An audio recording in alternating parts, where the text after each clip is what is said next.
সামনে রেওনে এত পাগল হয়নি যে ছাত্র করে এমপি মন্ত্রী বানিয়ে দিব আর হ্যাঁ এই দেশ চালাইব।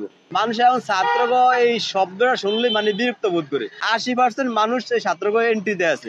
এখন ছাত্ররা বর্তমানে যা করে এটা বাংলাদেশের মানুষের সাথে যায় না, এটা এরা উল্টা করে। এই যে ছাত্ররা নির্বাচন করবো, এরা বিপ্লবী সরকার গঠন করুক, নাইলে মানে আরো বড় কিছু গঠন করুক, এরা এই দেশে যে কিচ্ছু হবো না, এটি সত্য কথা।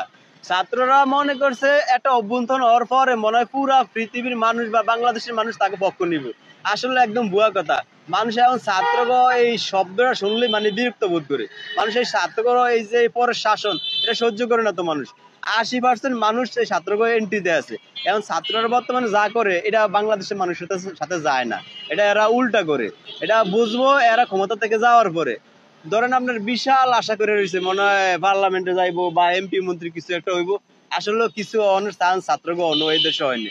এই দেশের মানুষ আপনার এমন এত পাগল হয়নি যে ছাত্র করে এমপি মন্ত্রী বানিয়ে দিব আর হ্যাঁ এই দেশ চালাইব। ভাই এরা যে কি পারবো এটা কিন্তু 2-4 মাসে মানুষ বুঝছে। এই দেশের মানুষ তো আর মূল্য না, মানুষ কিন্তু সব বোঝে। আর মানুষ অনেক অনেক কি মডার্ন। এখন এরা যে কি রেজাল্ট দিবে এটা আমরা বুঝছি তো 3-4 মাসে। ছাত্ররা আপনার এই যে সারা বাংলাদেশে যদি 300 আসনে নির্বাচন করে, আমার মনে হয় না যে একটা আসন পাওয়ার কোনো হিম্মত আছে। এই ক্যাপাসিটি এখনো ছাত্র গয়নে। আপনি যেই জায়গায় ছাত্ররা নির্বাচন করব, ওইসব জায়গা থেকে লোকাল কোনো পাবলিকের নির্বাচন করান, দেখবেন ওরা জয়ীব, ছাত্ররা জয়ীব না জীবনও। আপনার যে সরকারের বিশেষ একটা উপদেষ্টা এই উজিরে খামাকা মাহফুজ আলম, ওর বাড়ি নোয়াখালী লক্ষ্মীপুরে, আমার বাড়ি একই জায়গায়। ও যদি ওই জায়গাতে নির্বাচন করে, ওই জায়গাতে আমি নির্বাচন করব। আমারে শুধু আমার আওয়ামী লীগ ভোট দিলেই চলে, আর লাগবো না।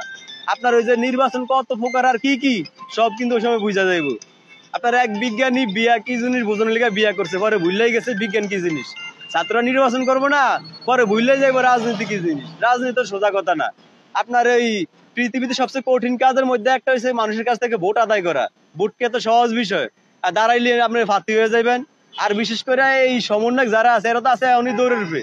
এই যে এরা তো টয়লেটে গেলেও চিন্তা করে যে কত না আমলি খানা দেয়। এরা তো 24টা ঘন্টা ভীতু অবস্থা আছে যে আমলি কখন আক্রমণ করে।